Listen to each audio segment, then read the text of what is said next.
Yeah.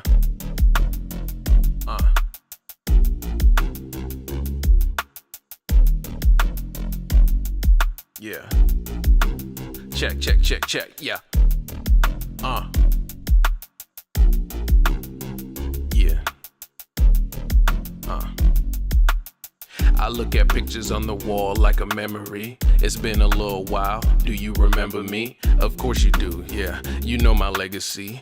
Putting people on the map is my recipe. If you can jet with me, blow a check with me, alleviate a problem, get another check with me. We could spend a little time after this rhyme. I never had a problem pouring slime on a dime. So move them hips, baby. When the beat drop, do a little dip, baby. Even if the water's hot, take another sip, baby. Fucking with me, you get more than a tip, baby. Eyes closed, you won't ever see me slip, baby. When the beat drop, do a little dip, baby. Even if the water's hot, take another sip, baby. Fucking with me, you get more than a tip, baby. Eyes closed, you won't ever see me slip, baby. They know I got it, you heard it from the prophet. I only cook with hot shit, bitch, I got this. Yeah. If your man's on bullshit, don't dance, start movements. We can't start losing no matter who it is. And when it come to paper, I need it all from cardboard, and I want every flavor. We measured up the respect by the sweat and labor. Credit's good, but what I need, I don't need it later. I started talking proper when I started counting paper. I started eating good food, but never get a caker. I got a problem with the way I came up, but I don't hate the player. She spun around, touched the ground, then that pussy came up. So move them hips, baby. When the beat drop, do a little dip, baby. Even if the water's hot, take another sip, baby. Fucking with me, you get more than a tip, baby. Eyes closed, you won't ever see me slip, baby. When the beat drop, do a little dip, baby. Even if the water's hot, take another sip, baby. Fucking with me, you get more than a tip, baby. Eyes closed, you won't ever see me slip, baby. They know I got it, you heard it from the prophet. I only cook with hot shit, bitch, I got this.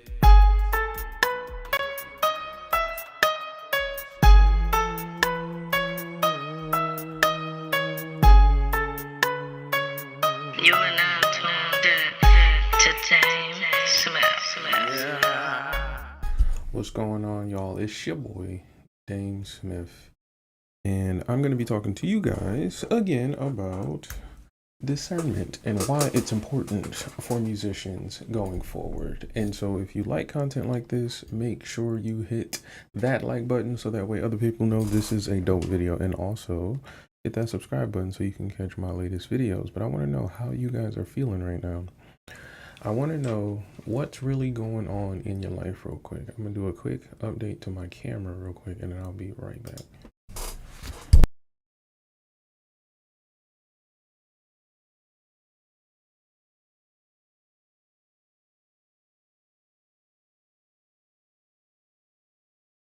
Alright, we are back. There we go. Much better. Okay, cool. So, how are you guys doing? What's going on? Alright, so we're going to be discussing, again, discernment, but instead of worrying about collaboration, now we're going to start discussing things like career decisions, understanding how to right or wrong, and how to make really, really, really good decisions when it comes to your career, as far as, let's say, who to partner with, what to do going forward with the industry, and also how to correct a mistake and things like that. So we have a few different topics here. Now, some of the stuff we're going to be learning about, I actually have like some notes here, which is pretty cool. We have some things that are going to be about grant of rights, the specific legal permission you give an entity to exploit your intellectual property. So like, for example, when you give somebody the opportunity to distribute your music or publish your music, when you live stream on YouTube or Twitch, or when you post on Instagram and things like that, you're giving them a certain group of rights that they can negotiate with you on how to use that, right? So it can go as far as, if you have a TV show, what network is going to have or whichever network that has the rights, how much those rights leverage into, let's say, ownership, how much of those rights leverage into legal responsibility, like who gets paid and why they get paid. And then there's also how much of those rights go into the derivative works, like can they just make a spin-off of your TV show, or like what we're seeing with the AI situation, can they just kind of make an inspiration or an emulation of whatever it is you're creating? So there's a lot of different things you have to think about.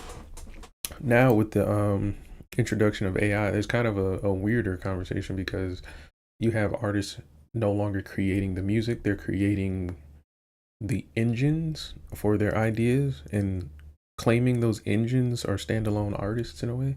So I don't know how it's gonna work, but let's get into our first video, y'all. Let's get right to it. And we're gonna basically be reacting to a series of actual, like, real situations with some of our legends.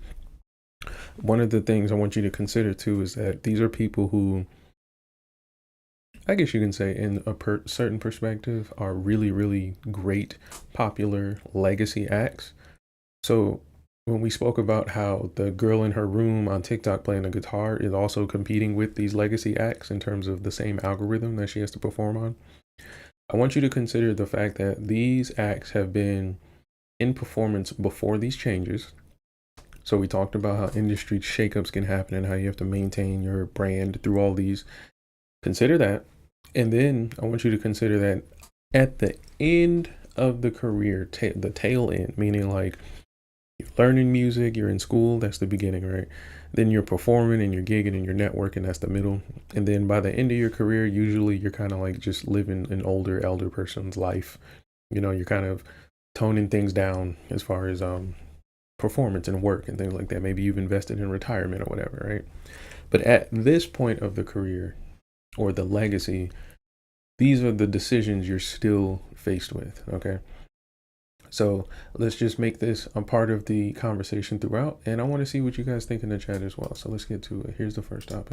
Why did they refuse to accept the termination? That's because you can't terminate something you didn't grant, right? And the rights were granted from Herbie Lovebug's production company over to Universal, just like Salt-N-Pepa's rights were granted to Herbie Lovebug. So it's a chain, right? So they only had power to file with the first grant, which was Herbie Lovebug. I don't understand why they didn't do that. So what he's talking about is Salt-N-Pepa were actually trying to get a termination of rights lawsuit to commence, and they wound up suing the wrong entity. Now, we're talking about discernment. So a part of how that can happen is one or two ways. Either the legal counsel they had made the wrong decision, thinking that they were probably, I don't know, going for the whale, the big money, right? Or there was some kind of discrepancy in who or what owned or had legal rights to their intellectual property. And so let's actually rewind this a little bit. And before we get into this, I actually want to utilize a little bit of AI before we let him explain everything real quick. And we're just going to get a snapshot of the case here, okay?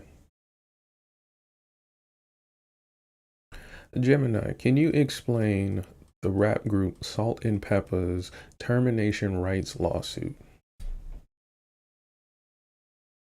Basically, Salt-N-Pepa were trying to use a part of copyright law that lets artists reclaim the rights to their music after a certain period. They wanted to take back control of their early hits from Universal Music Group. However, the judge ruled that they never actually owned the master recordings in the first place because they'd given those rights away in their old deals. They filed an appeal, so the fight's not over, but that's the gist of it. Anything else you'd like to know about that, or something different? So when it comes to these kinds of rights, can you explain how that works, as if I'm explaining this to a audience of, let's say, new musicians? All right, new musicians. Think of it like this.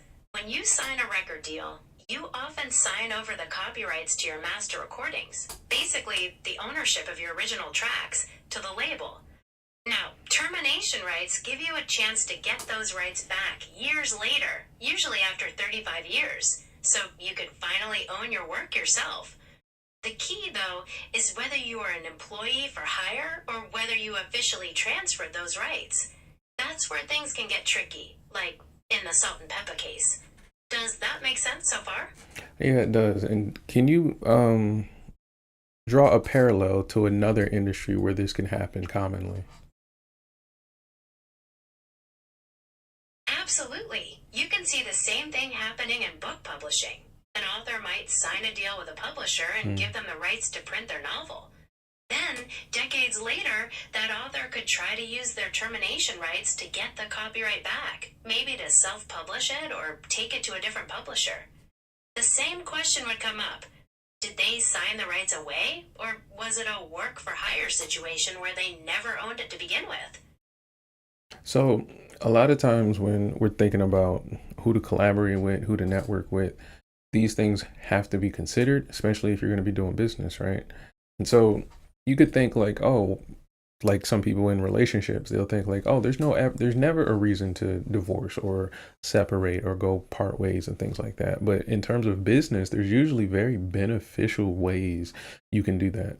And so much of what we're looking at here is either a misunderstanding of the relationship, misunderstanding of the contract, or misunderstanding of the results that they desired. Like maybe you thought, giving over your rights early sounded like a good idea until you realized how much leverage you had in ownership later on. But let's see what he has to say here. Filed a termination with Universal, and Universal didn't accept the termination. They refused to accept the termination. So why? Why did they refuse to accept the termination? That's because you can't terminate something you didn't grant, right? And the rights were granted from Herbie Lovebug's production company over to Universal, just like Salt-N-Pepa's rights were granted to Herbie Lovebug. So it's a chain, right? So they only had power to file with the first grant, which was Herbie Lovebug. I don't understand why they didn't do that. But either way, what they were supposed to do was they were supposed to file the copyright termination with Herbie Lovebug's company, right? And what that would have did was Universal would have had to recognize that termination is valid, and they wouldn't have been able to come up with the same excuses that they did to get this case dismissed.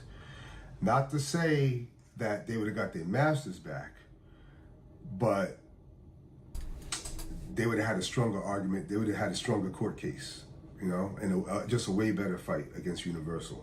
Because, like I said, the termination would have had to be recognized. So they would have had to come up with some different excuses. And who knows what would have happened at the end, right? Yeah, and it seems like a lot of times when this happens, there's usually some kind of push or nudge, or somebody's like putting a bug in their ear for this decision. There's never really a foundational like, okay, I've realized there's a mistake, or here's a decision that's based on an agenda or a result that I want.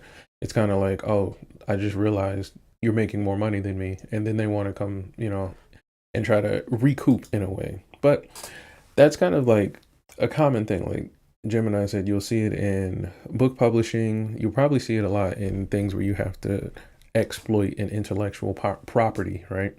And for what I like to call the older musician, we kind of miss what that looks like in terms of the journey to get to a legacy act position. We'll say, okay, like we said yesterday, it's cool to get signed. It's cool to be with these record companies. It's cool to collaborate with people. But then at the end of it all, when you start to see like, oh, I didn't like this relationship. Oh, I didn't get what I wanted out of this relationship. Oh, I think I deserve this. Oh, I want you to not have control over what we built anymore. Then you start to see, okay, well, maybe it wasn't built on what I thought it was anymore. And you have to kind of make adjustments. So let's get into the next one. Exercise their termination rights in part because they weren't the ones who signed the contract. We are the artists, and the law is to protect the artist. We didn't have that leverage. We didn't have that knowledge. Okay, whoa. We're going to start this a little bit back there because she said something that I don't agree with. They're not on Apple or Spotify. UMG has filed a motion to dismiss the lawsuit. In it, they claim that Salt-N-Pepa can't exercise their termination rights in part because they weren't the ones who signed the contract. We are the artists, and the law is to protect the artist. The thing is this, the law is not there to protect the artist. The law is there as the artist has voted to set it up. Like, no one's defending the artist because we're artists. Okay, so a lot of the things that we're up against here have been determined probably like long before we were born. So the changes and stuff that we're seeing, like I was saying, I think Monday last week, was that if you don't see artists willingly participating in the changes that they want to see in terms of their own career, no one else is going to do it. So you're seeing streaming and AI becoming the vehicles that are devaluing music, but many of the artists we're seeing want more streaming. They don't really try to change the model that they're using or the mode that they're making their music anymore. So who's going to defend you if we're watching you participate in your own demise? Most won't. And so that's why I think the idea that thinking that the law is there to protect you is a little bit delusional. You kind of have to be able to read it, navigate it, and then control it, that of which hasn't been exercised here based on your previous decisions. So that's the first flag that leads me to believe that there's a misunderstanding on what they're looking at in terms of their careers. We didn't have that leverage. We didn't have that knowledge. We didn't have that control. Okay, so she kind of admitted it right there. In the 80s. And so the 80s doesn't make it different. These laws have been in place since the 50s and probably 40s. So this could be a leadership issue. I don't know where artists get this thing that if you're signed, people are designed to protect you. So this could be a leadership thing where they maybe thought their manager would educate them thoroughly enough to where they would understand the law. But no, they didn't, because a lot of times when people are signing young popular acts, there's a bit of urgency to things. There's a bit of authority that's kind of given away, especially when you guys are signing contracts. So you would think like, oh, this person is thinking best for me. They're going to sign the best contract for me. And in actuality, they're signing a good contract, not a contract that's good for you, just a good contract. And so now you have to figure out, well, what's my position in the contract? Well, if you didn't know how to read a contract, if you didn't know how to walk into a room and ask questions about a contract or leverage any kind of, resources you have in a contract, negotiate, then it kind of is your fault. It kind of means that you're in a business that you don't understand. I'll give you an example. Like, a lot of people went to college right out of high school. Now, a lot of people have student debt. But the issue is that should you pay student debt if you decided to go to college, right? And if the answer is yes in your head, then you just easily just go pay the money, right? But if you keep deferring it, if you keep not paying it, if you keep asking for forgiveness and things like that, then that means in behavior that you don't believe that you should pay it, or at least pay it quickly. And so what is the cost of that? Well, the cost is going to be time, interest, and then of course the fact that you will for a long time be considered a liability, right? If you don't know that, then it's going to confuse you why you're getting the results you're getting, right? Like a credit score, like a certain level of income. Maybe they're garnishing wages and things like that, versus the other outcome, that of which we would understand if you pay your student loans early, you wouldn't have the debt to hang over your head, right? Or if you avoid student loans, either way, right? But if you go into this exact same transaction as an 18-year-old and the urgency there, or 19-year-old, and the urgency there is you have to start school, you have to get a job, you have to hurry up and do it within 4 years, there's going to be situations where you may not understand what's going on as thoroughly as you need to because of the urgency and speed at which everything is moving. And so they could have fallen victim to that, which I mean by that's a leadership thing, which is why we as musicians, we always suggest that students are the main ones that should be considered musicians. Like, if you're going to be a professional, then you should definitely learn how to play the instrument and learn music, but you should definitely learn the business, and like to the point to where you can stand independently and then decide to be signed, instead of being a fresh out of the home artist and then suddenly sign, and now you're confused as to why you don't understand the business, because no one has to and is entitled to sit down and protect you from the woes and trials and tribulations of the business. So I was fortunate in that, because I went to school and then I had some people that were professional and I would be willing to learn and ask questions and sit down and be quiet and stuff like that, right? But there's other people who are just in certain circumstances where it's like you have a hit song, you're 17 and you don't know what to do. You are a gigging musician, you've been playing since middle school, and now you're 22 and you finally get a manager.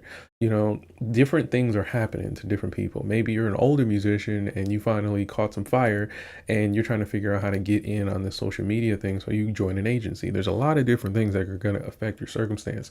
But at the end of the day, at the very bare core, if you don't know what you're signing, you literally don't know what you're signing. Held to a contract from 1985 and 40 years later, it's like ridiculous. So obviously it's something they want to keep it, they want to hold on to it, and they're trying to fight us. So obviously they understand what's the worth of that. Why isn't DJ Spinderella part of the suit? Well, when we first started Salt-N-Pepa, it was just the two of us. So this particular contract is about the beginning, the first time we signed. So yeah, but Spinderella's still down with us. She supports us. She just understands she wasn't a part of the lawsuit, but she has given us our support, you know, to fight for that. Just being women in this industry, you know, it's a constant fight. A fight to be heard, a fight to be respected. You only live once and you're not coming back, so express yourself, yeah.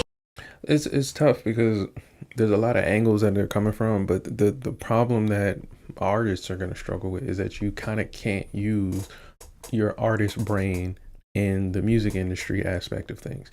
Your artist brain is for the studio, it's for the fans, it's for the stage. Right now, being cool with people, being friends, relating, having the same skin color, having the same gender, none of that's going to matter when it comes to the black and white ink on the paper. And so they have to really charge up their case, not charge up the case. They got to really bona fide their case with like solid facts and solid things. Like if it's something as simple as they didn't sign it, then the judge is just going to look at it as black and white. It's kind of like why you see judges keep releasing people from prison. It's like they're not looking at it based on any feelings. They're just looking at it on the paper. And this is the part that most artists are going to struggle with, especially going into this whole AI thing where you're going to act like you own your AI artist or you own your AI music. Hey girls, express yourself! And now they're gearing up to be inducted into the Rock and Roll Hall of Fame, becoming the first hip-hop act to receive the Musical Influence Award. What does it mean to you? Everything. It's amazing feeling because it's directed to music. You know, it's for your music, not just one hit. It's about your journey, your legacy, what you have done, you know, the influence that you had. So 40 years and we're still here. So it's appropriate that Rock and Roll Hall of Fame, that we are another first. And we're really excited, you know. So it kind of makes you wonder, like, all right, we spoke yesterday. I think yesterday, or was it last week, where we were saying, would you rather be an independent artist or a signed artist? Because you got to think about all of the accolades, milestones, notoriety, and things like that. It all has to align. Like you can't take one piece out and not have everything else. That's not how this works. So for example, if they didn't sign what they signed, if the people around them didn't do what they did, if they didn't perform the way they performed and make the decisions they made, they wouldn't be here. So for us to then say you should do it differently, what are we really asking of them? So we're basically asking for them to start off as independent musicians and then grind out educational wise, financially, and then in terms of effort to pull off the same feat. And this is why a lot of artists will wind up signing in general, because they'll see like, okay, what do I want in return from the music industry? Do I want to be recognized in the Rock and Roll Hall of Fame? Or do I want to understand the business and basically have control over my IP and basically have to just earn it on my own merit and not really with the help of anybody else? Just with, you know, the grassroots work of fans and whoever else you want to do business with. But that's the point here, is like a lot of the negative leverage that they carry isn't on their backs. Like, they don't have to hold the authority of the debt of their music. They don't have to hold the authority of marketing their music and things like that. They are the brand as far as the intellectual property. As far as the footwork, this is why you sign. And so now that the footwork is done, they are basically trying to come back and then get what they believe is owed to them in the beginning. The question is how do you know what you're asking for would be the same value had it gone a different way?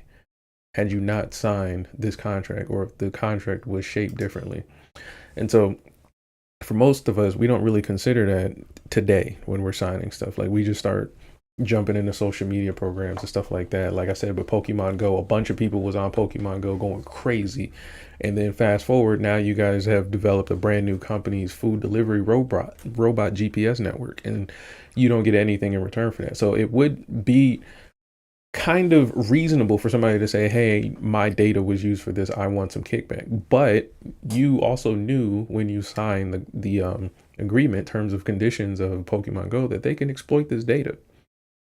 And so a lot of times we struggle with this as musicians, clearly. And I think the biggest pivot we're going to have with this AI thing is that now you're going to be able to argue on behalf of a robot. And I don't think people realize what's going to happen when arguing for a robot starts to look like arguing for a car, basically, or a toaster or a microwave. But let's go into the next reaction video here, and let's see what we And it's got actually here. just great music, and the focus is the music, and we can get back to thinking about how great he was as an artist. That's the best thing for him. Yeah, and there are some. I heard a new audio from his mom on this album, and he has like unreleased vocals from himself on this album. So I don't know. Once I get to hear the full, we'll be back. Because he's still selling out shows, right? With that type of catalog, why wouldn't he? Yeah. With the stature of artist that he is, why wouldn't he? How many renditions of Bully do we need? I was excited for both because he always had like a power story. Like, remember when he was like, I was going down on my cousin when I was 14. I was like, okay, where's the music? What's going on? I want to hear more. What's the experience? No, you didn't. Yeah. Once you heard about him sucking off his cousin, you wanted to hear more about that. You ain't want to hear Yes, no in music. the music. So you want him to do Put It in Your Mouth remix? What you wanted to do? What you wanted him to do? Well, You know what? Like, what You know what? wanted- Wow. But this kind of shows a little bit of what on the other end of what Salt-N-Pepa was going through, where like you can kind of take a weird situation or like a weird lifestyle or a weird career and still have relevance and real estate in the music industry because there's a certain quality of music that you're putting out.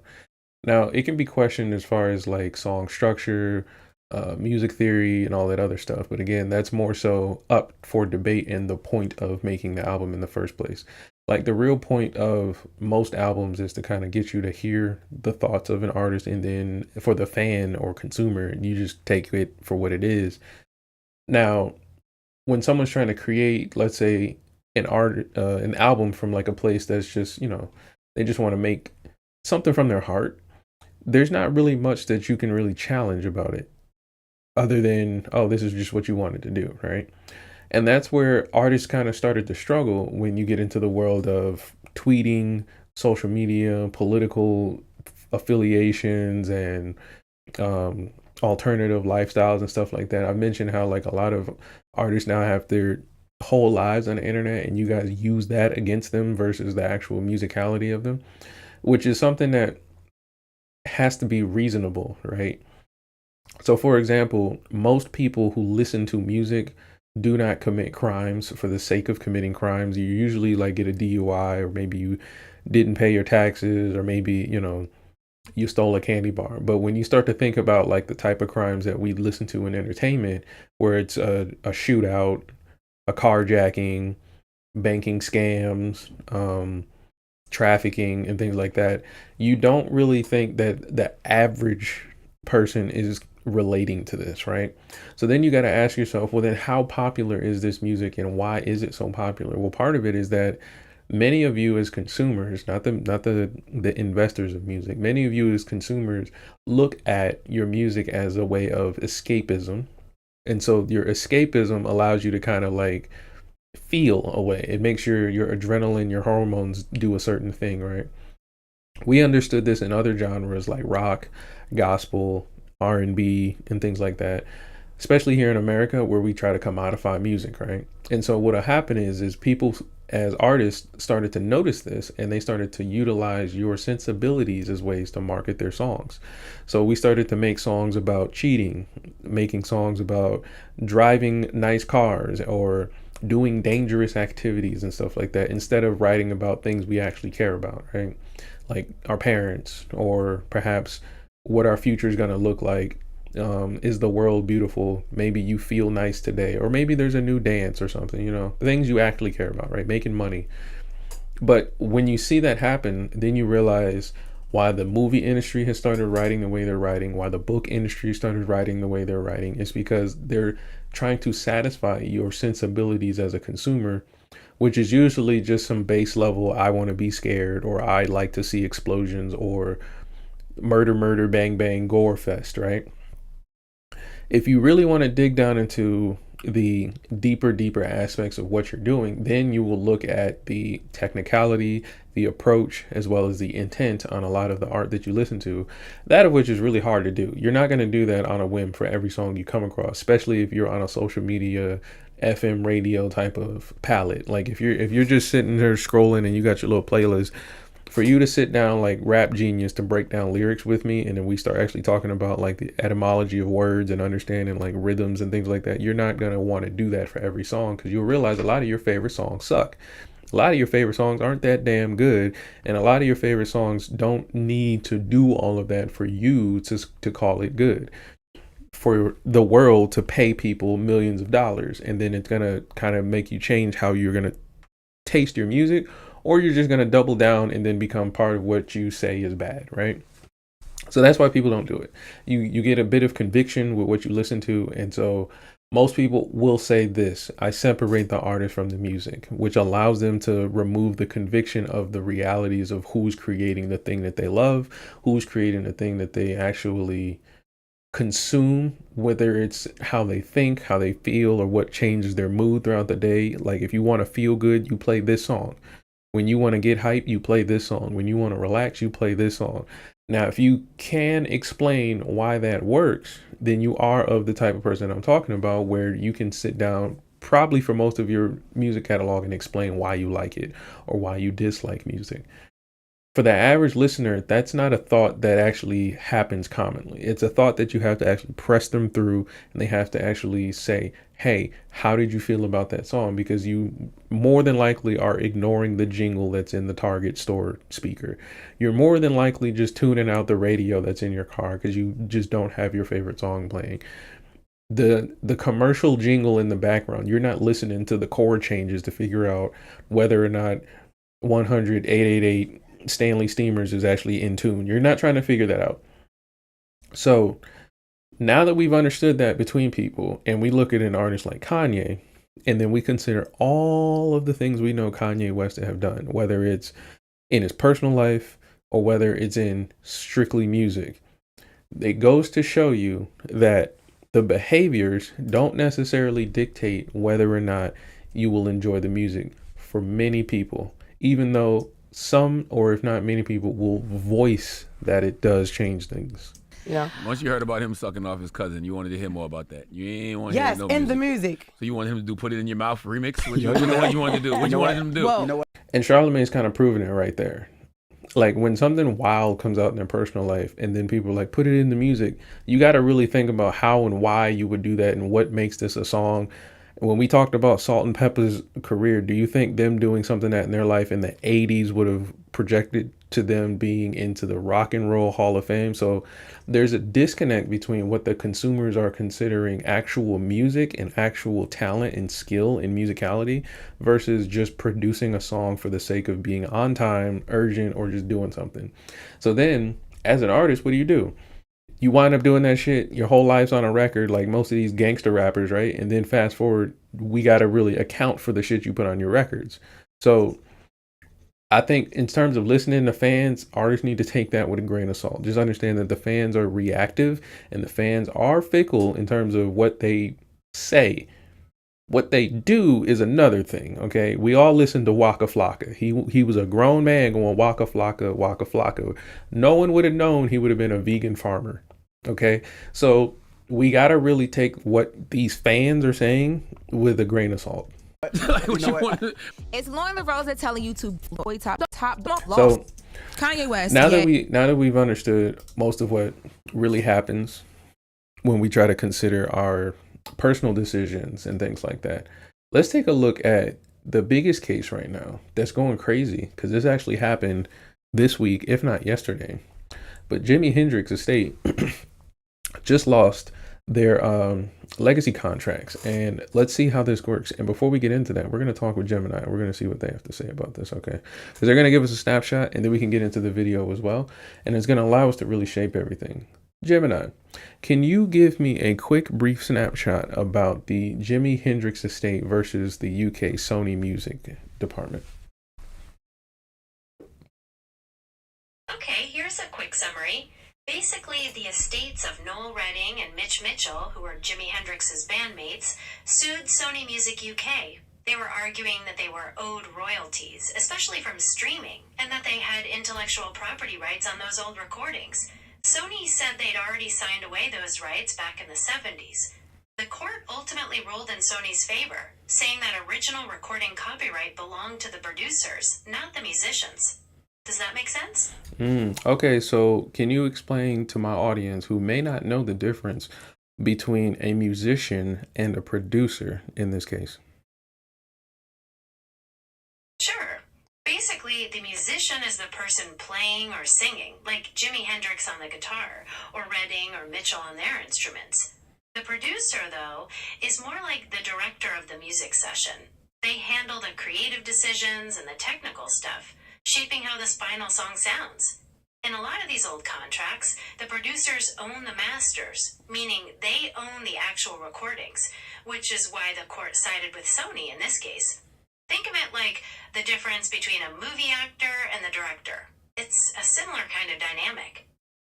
And so what is the basis or foundation of this dynamic? Why would a musician perform a song that they don't own the masters to? Well, it comes down to a lot of things, but money is a big factor.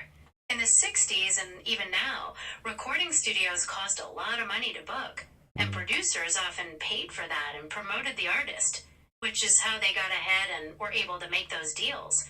It was a trade-off. The musician got access to the resources to make albums and get them heard, and the producer took the financial risk and got to own the master recordings. It was a way for bands to get started when they didn't have the money themselves. So when we're considering independent musicianship, how would bands benefit from being both the producer and musicians today, considering these facts? The biggest benefit is that you have complete creative control. You don't have to change your sound or answer to a label's expectations. Plus, since you own the masters, you keep almost all the money you make from streams or sales, which can add up to a lot more in the long run. The cool thing is, recording gear is much more affordable now, so bands can create high-quality music right at home and distribute it directly to fans online. It basically cuts out all those middlemen, giving you total control and more potential to earn. So now when we're looking at the older acts from the 60s, 70s, and 80s, do they have to play catch up with understanding that this new landscape has cut out the middleman? Yeah, in some ways they do. A lot of those older artists are still dealing with contracts from a different era, where they didn't own their masters or get fair royalties. Now they have to learn how to license their music for streaming, maybe even re-record their old hits to try and get back some control. Kind of like what Taylor Swift did. It's definitely a different ballgame, and some adapt better than others. So what I'm thinking though is, if this information has been out as long as it has, why were artists doing contracts this way for so long? Well, for a long time, there weren't many other options. Record labels were the only ones with the money to pay for studio time, promote albums, and get your music on the radio. So musicians really felt like they had no choice but to sign those deals if they wanted a chance to succeed. It's only with digital technology and home recording that the power dynamic has really started to shift. So now, do many musicians have a case when they try to make this argument, considering the fact that they did sign over a lot of their rights with what they believe to be the only option? It's tough. Legally, they signed a contract, and courts generally uphold those, even if they were really unfair. Proving that they had no choice or were coerced can be really difficult.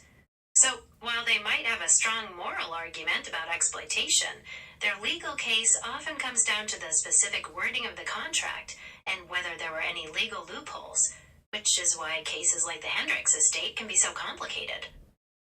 Okay, so let me get your opinion, Gemini, before you go. How would you sign a contract as an independent artist? What are the metrics you would expect to give to a record company? Well, I would prioritize keeping my masters, no question. Instead of signing away my rights, I'd aim for a licensing deal with a label. That way, I let them distribute and promote my music for a set time, but I'm still always in control of the recordings.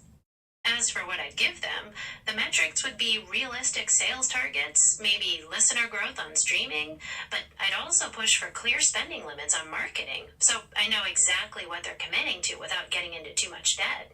It's about finding a balance where we both win, but I'm not giving up my long-term freedom. Okay, and this week's theme is about discernment as a musician. So as far as the relationship between the artist and the record company, this has to be something similar to a marriage. Would you agree? Absolutely, that's a great way to put it. Like any marriage, the relationship needs trust, clear communication, and a balance of power for it to work long term. If one partner holds all the cards, resentment builds and the partnership becomes unhealthy, which is exactly what happens with those old lopsided contracts. Discernment is key because you need to look beyond the initial excitement of a deal and make sure it's actually going to be a good, healthy fit for you in the future. And that was pretty much what we learned from the Salt-N-Pepa case, because much of what they were saying about not knowing things, not being the information not being available, it being the 80s and stuff like that, kind of bleeds into the urgency. Like I was talking about with student debt loans and trying to get into college super early or trying to get into a new job super quickly. Instead of sitting and taking the time to understand, or at least taking a strategy to learn so that way you're, to a level that can perform under pressure, people are jumping into contracts and then they have to paying it on the back end. And then for musicians, you're jumping into studios where a lot of times you're dealing with trying to figure out who or what is going to be in control of what you did in the studio. And you have to figure that out. So let's get into this Jimi Hendrix topic. And some on camera that they're using Suno. They just are. They're also using Claude, they're using Gemini, they're using ChatGPT, but for music creation, for ideas, for production, for melody ideas to help them complete songs. And it's not just professional musicians, it's people like me and you that are using it. My main use of it is on here to just demonstrate the features and make people aware of how these particular platforms are progressing. But a lot of people that I know that have written songs their whole lives but couldn't ever get in a studio to demo them, they're taking their songwriter demos where they're just playing acoustic guitar and singing, they're putting it in there, and they're creating what sound like professional arrangements with a professional singer. And frankly, a lot of people up in Nashville, if they want to pitch a song, instead of going in like they used to and doing a demo session with pro session players, they just put it into Suno. And they create that, and then they pitch their songs to actual real human artists. At the end of September, Suno unveiled a new feature called Hooks. What Hooks is, it's an AI music platform that lets users pair a short video clip with a Suno song to create and share music-focused content. It's designed to help musicians tell stories, promote their music, and connect with fans, similar to platforms like TikTok. I actually just showed Hooks to my daughter, Layla, and she's like, yeah, it's like TikTok, except boring. So you may ask yourself, well, why do you even want this? Well, people are using this platform all the time. You can't believe how many people I know that are using Suno, sending me stuff. You can see all the plays on here if you go there. There's video after video with hundreds of thousands of plays on hooks. And frankly, it's just like TikTok as a social media platform. For people that want to share their songs that they create using this platform, they're going to do it there.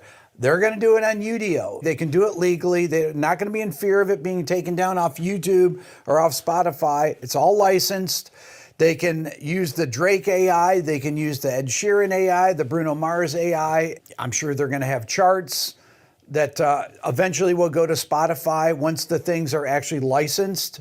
They can play them on Spotify and they have the licensed AI things. I said this 2 years ago. There's going to be Drake and then Drake AI. There's going to be the Beatles and then the Beatles AI. This is going to be on Apple Music. It's going to be on Spotify. It's going to be everywhere. Jimi Hendrix AI. The Weeknd AI, and people will accept these. This is all about the attention economy. Now, some of you are like, I'm never going to listen to AI music. And I'm like, yeah. That's like me when I see people talking about having robots. I'm not going to have a robot in my house. Who wants to have a robot? It's ridiculous, right? You get this thing that spies on you the whole time and can unalive you or let people know when you're not around. I mean, it's ridiculous, right? At least that's what I think. But there's plenty of people that think, oh, I'm going to have a robot. It's going to do all my stuff. It's going to take out the trash, do the dishes and everything. I mean, it's absurd to think about for me. Just like AI music, some people think is absurd and other people are like, oh my God, this is the greatest thing that ever happened. I had someone when I was in the UK, I think, or maybe in San Francisco, I can't remember, in one of the Q&As at one of my live shows, raised his hand, old guy, like actually older than me, probably in his 70s. He said, Rick, I want to thank you for introducing me to Suno a couple years ago because I'm a poet and I've written songs for my entire life and here's a way that I could actually make them into music. It's like, okay. That's cool. So for all these reasons that I'm talking about, the ease of use of the platform, the subscribers that they have, according to a Wall Street Journal article from a couple weeks ago, it says the AI startup has raised $250 million as recently and says the annual revenue has reached $200 million. Now, even if this is over exaggerated, they're making a lot of money. And to me, they've already won the AI music race because of that, because they've produced the most viable platform. And it's kind of interesting if you think about this versus these AI platforms trying to get to AGI or any of these other things they're talking about. So think about this. These companies, the AI music companies, are only focusing on music, okay? They don't have to have every topic known to man and data centers that are massive that take all these resources and everything, and it costs hundreds of billions of dollars of investment to get going. It's isolated to this one thing, music. And to me, these are the companies that are going to be more successful, the ones that just focus on a particular topic, not ones that are trying to do every topic of everything all at once. You know, when people ask me about AI, I'm like, they're just massive pattern recognizers. They retrieve and remix. And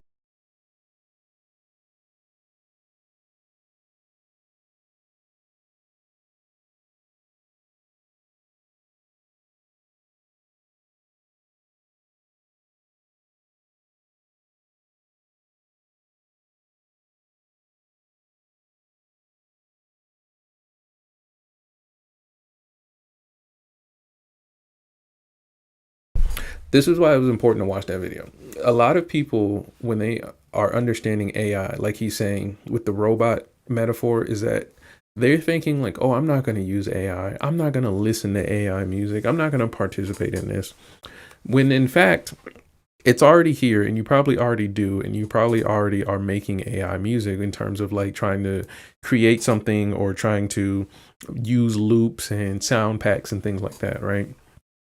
And so a lot of people are going to act like they're not a part of this, but just like the Jimi Hendrix case we're about to see is that with the musicians that are coming in that are AI, how do we know who is in control, what makes things work, right? So it's getting even more layered. Like you have the musician versus producer conversation, right?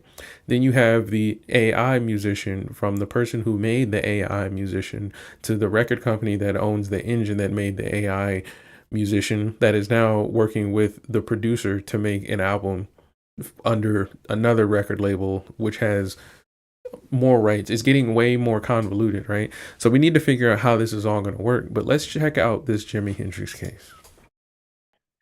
All right, everyone. Welcome to another electrifying episode of Bill and Belam today, where we will be dissecting We the actually most going to fast intriguing forward a little bit legal because I think I cases know in the exactly where I world want to of go.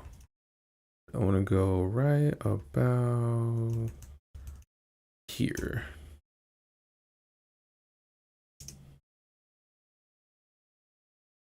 So that was just one minor victory in this this battle with the estate. Right, that's really fascinating. And now I understand there's currently still a legal battle in the making that is, you know, blowing within the music industry. So could you tell us a little bit more about this latest chapter in the Hendrix saga? Yeah, absolutely. So the most recent and high-profile legal battle involves the estates. So not actually, doesn't even involve the band members; it's their estates. Noel Redding and Mitch Mitchell. So they kicked off a further dispute in 2021, and that's evolved into a very complex international legal tangle. Wow, it seems like that the band is back together, but unfortunately in court this time. So Yeah, exactly. what are actually Redding and Mitchell's estates claiming today? Yeah, so and again, it's not even. It is really interesting, isn't it? It's not even the band members, right? It's their heirs, effectively, right? Or the executive of the estate is claiming that they had an ownership in Jimi's music and are demanding millions in royalties. And they've argued that they're owed millions of pounds going back to 1973. So a huge claim, and you know, it could really reshape how we think about band members' rights long after a group has disbanded. Yeah, I mean that's quite a claim after all these years. Like we're talking now already more than 50 years. So how actually has the Hendrix estate again responded to these? Yeah, well, as you might expect, they've not taken this line down. The Hendrix estate, no shortage of experience in litigation, so they're prepared to head this one on. So the Hendrix estate, along with Sony Music, actually filed a countersuit in New York. And they're arguing that Redding and Mitchell had actually signed away their rights back in the 1970s, so effectively relinquishing any control to future royalties. So a lot of times when we're thinking about our relationships in music, when we see rappers and stuff like that, you see like a music video, there's like 60 dudes shirtless in front of one car and like 2 of them rap. And there's like a producer just somewhere that's not in the video, right? These are the conversations that they're going to have hopefully before they start putting out all this music, because like you said, 50 years later, they're coming for millions of dollars from your estate. And these are the people that played in the band with you. Okay. It's all about business, right? And so when we're thinking about, let's say I compared it with Gemini to a marriage, right? Some people like to use love in marriage. And what love do, or what it does, is it alleviates grace for situations like this, or it brings grace to situations like this. And so when you have a situation where it's strictly business, this makes sense, right? All of this makes sense for this to happen, for these people to treat each other this way. This makes sense, right? But then when we want to argue things like Salt-N-Pepa was saying on that couch, we're women in the music industry, we have to band together, we're still cool. When you start hearing stuff like that, it muddies up what it is you're really trying to do, right? So you have to be extremely clear. So similar to, I think another situation was, we watched Ari Spears and DJ Vlad go through what they go through. They're kind of not clear either on what it is their relationship is. They're not saying it's based on some kind of respect or love. They're trying to say it's based on business, but the behavior shows differently, right? And so I think what many artists are going to struggle with is being honest in that situation. Are you doing something because you feel this is going to help your career, or are you doing something because you love what you're doing? Because now when you get into a situation of trying to figure out how much you get paid, how much you get owed, and whether or not somebody should be paying you what you believe you're worth, well, a part of you getting paid with your worth is you negotiating how much you get paid with your worth which takes a toll on how much you know. But then you also have to consider, well, if you're asking for someone to pay more than they had pay you, and they are doing complete legitimate business, like you're not being scammed, but you just feel like you negotiated badly, then you have to consider how that affects their business going forward. Just like you said, Sony and Jimi's estate didn't take this lying down because you're asking to take a large chunk of money from them, let alone a vehicle from them, which is probably their hit songs, right? And so when they defend themselves, it doesn't come from a place of love. It comes from a place of business. So it's all business. But again, when you try to use love in business, similar to what happened with Salt-N-Pepa, you wind up having a situation where you really love music, you really trying to do something, but what you get from it is not going to be business oriented. It's going to be love oriented. You're going to get into the Hall of Fame or the Rock and Roll Hall of Fame. You don't get the financial aspect of it. You don't get the ownership aspect. You don't get the credit part of it. Now, if you want both, then you have to be in control.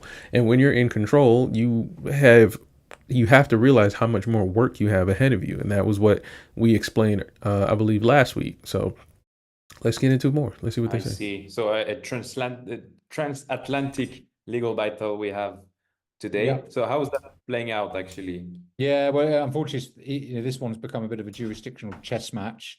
So back in May 2023, a US federal judge ruled that the case should primarily be fought in London courts. So they're even fighting over just the mere jurisdiction on this.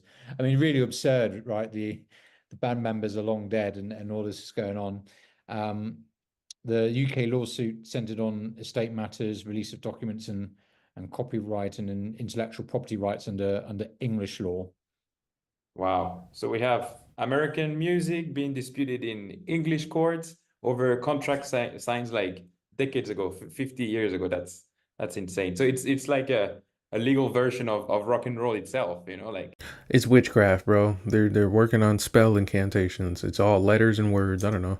live forever. And so what are the potential maybe implications in this case? Yeah, they could be far-reaching, Maxime. So, I mean, first, there's the obvious financial aspect. The Hendrix estate is actually now valued at $175 million. So, you can see it continues to generate significant revenue, despite all the legal money that's been spent. I heard of a figure of once of about 40 million that had been wasted in legal fees around this estate. But that's another thing too. There's just a whole nother aspect of this is that the courts actually make money doing these cases.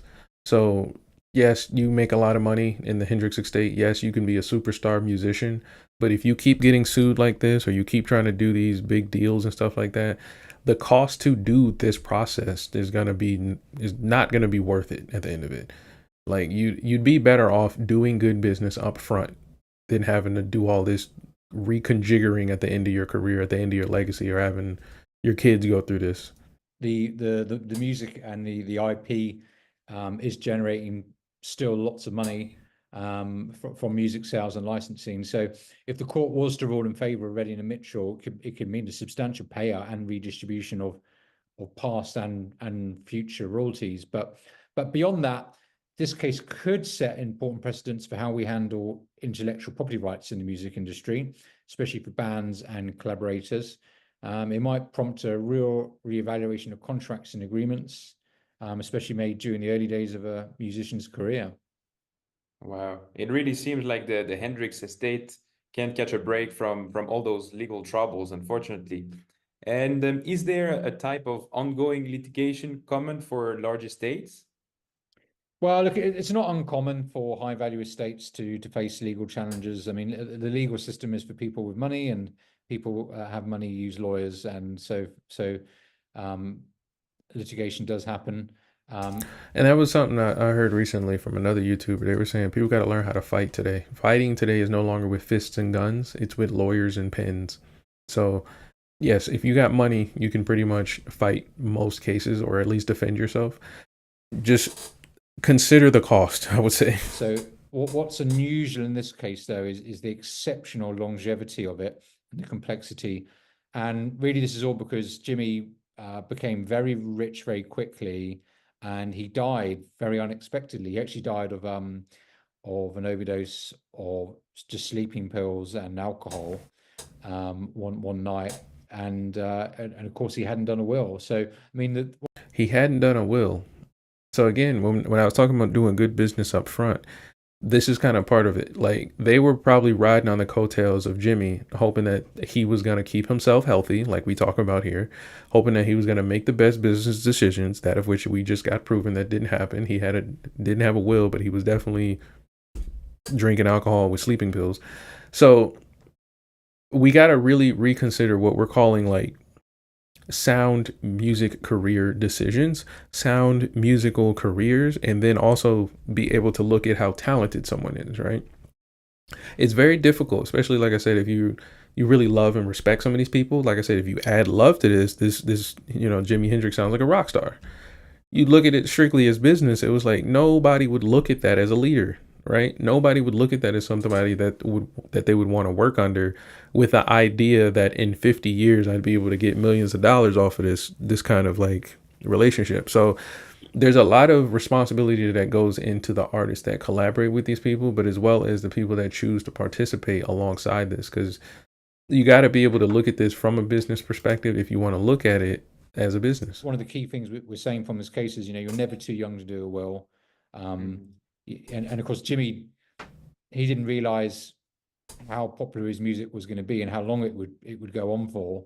The popularity, he didn't see into the future that this multi-million estate would grow and grow and grow forever, long after his death, and affect his heirs. So, all he had to do was sit down, one afternoon and just thrash out some thoughts. But yeah, since then we've seen disputes between family members, between Jimmy's father, Al, the sister, the brother, and all these sort of trademark and copyright infringement cases. So yeah, it's complex. And now you got people defending you in your afterlife. It's complex and never ending. It's like a solo guitar of Jimi, like never stops. So on top of that, as I just said earlier, they're still going to have, like, because Sony has the rights to this, Sony's still going to go ahead and use the AI exploitation aspect of this. They're still going to get the engines. You guys can do Chinese Jimi Hendrix if you want to. You can do all of that stuff. And again, the Bandmate estates, the mother, daughter, brother, sister, father, all them people still have to deal with the fact that this is what they've signed off at a young age and didn't really prepare for after his death or after his career, because you don't have to die for you to do all this. I don't know why that's a thing too. Like, you can definitely set this up in like year 2, 3, 4, 5, 6, 7, 8, 9, 10, 11, 12 of your career, as long as you're intentional. But it's just that not doing it at all is the crazy part. What lessons can we actually teach our listeners today from this ongoing saga, and make sure that we have clear steps for them? Yeah, no, I mean, first and foremost, the importance is to have a comprehensive estate plan. I think there's a moment in people that are materially successful. There's a moment when things are getting more serious, and at that point, you need to think about protecting your family and the people that are close to you. And it's not only that. Not doing that leaves them with a mess, but it can pull them all apart. It can destroy their lives. They can spend the rest of their lives in courts and all because you didn't sit down and take a bit of responsibility for the wealth that you created. So his real lack of a will set the stage for this. You can never be too young to plan, right? He's spitting, man. He's spitting that ish. Okay, bloke. Okay, UK bruv, I see you. But yeah, he's right. Because a lot of times when we talk about like, oh, look at Michael Jackson family. Oh, look at the James Brown estate. Look at all these different estates. It's like, you got to think, man, some people don't want to do that stuff, man. In their lives, they wanted to relax and just enjoy the fruits of, their kid being a superstar. And now they got to, wake up and go to court and wear suits and talk to lawyers and learn the jargon and all that stuff like that. And it like you said, it changes the dynamic of things when you didn't do that. And you didn't have the discernment to say, okay, this is what I expect from the music industry. So, Gemini, can you explain to my audience really quick what it is for a musician to set up estate planning today and the benefits of it? Absolutely. For a musician, estate planning is basically about making sure their music, royalties, and all their hard work stay protected and go to the right people in the future. The big benefit is that it helps avoid major headaches for their family and teammates down the line, and that ensures their legacy keeps going.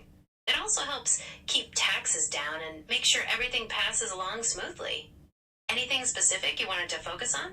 So typically, who needs estate planning? Like, when do you know you need one? And then what are the typical avenues and routes to get that done? Honestly, pretty much everyone needs it, especially if they own anything, like a house, music rights, or even just savings, or if they have children. You know you need it when you want to make sure your wishes are followed and things are organized for your family, instead of leaving it up to the state. As for avenues, the main ones are working with a lawyer who specializes in estate planning or using online services to create documents like wills and trusts. Do you want to know more about any particular part, like a will versus a trust? Not yet. I actually want to know who would actually be against estate planning, and why would someone like, let's say, a celebrity musician not have one set up? Well, usually people aren't against it because they think it's bad. It's more like they just don't think about it or they put it off. Some people might feel it's too complicated, or they just don't want to face topics like death. Even famous musicians. Sometimes they might not understand how important it is, or think they have more time. In some cases, their team might not be pushing it, or the musician might be too focused on their career to deal with the paperwork. That answer your question? It does, but I also want to know one last thing. In terms of having estate planning set up and not having estate planning set up, what would be the, I guess you can say, numerical difference in a musician's career, having one or not having one? There isn't a single number because every situation is different, but the difference can be huge. Without a plan, a significant portion of a musician's estate, potentially millions of dollars over a lifetime and beyond, could go to taxes, legal fees, and court costs trying to settle things without a will. With a plan, a musician can make sure most of that wealth goes to their family and causes, and that their music is managed exactly the way they wanted. Is there a particular celebrity you had in mind when you asked about this? Well, we just looked over Salt-N-Pepa's legal case for their termination of rights, and then we looked over Jimi Hendrix's estate battling his bandmates' estates in the UK, and we were basically discussing how the estate planning matters a lot for musicians, especially if they plan on actually participating professionally. Yeah, you hit the nail on the head. Those cases really show how intellectual property, royalties, and all those legal battles can stretch on for decades after someone's gone. And not just for megastars, but for all musicians, because like you said, if you plan to make a career out of it, your work has value and needs protecting, so that you're the one in control, not someone else. Sounds like you've covered a lot of ground. Is there any specific question you still have? Nope, that's it for today. But like I said, you guys, this is pretty much going to be Discernment Week. We're going to be figuring out how a lot of this makes sense for musicians, because you'll hear all this when it comes to people working at their regular job, like, oh, I got to figure out what to do in a job interview and all this stuff. But over here in musician land, where we play instruments and we make people sing and clap, a lot of times we miss the numbers game, the business side of things, because, you know, it's just cool. Like, it's cool to just, you know, play at your church and stuff like that. Like, if you're just going to have fun, sing at your church and do that every week, that's cool. But when you start actually like putting your name, like your personal name and your tax ID on stuff, and you're trying to figure out who's going to be getting the rights and publishing and stuff like that, you might want to consider what you're negotiating on early. But like I said, if it's just something you're passionate about, like, you know, church, or maybe you're just hanging out with your friends and you want to make a garage band, have at it. Who cares?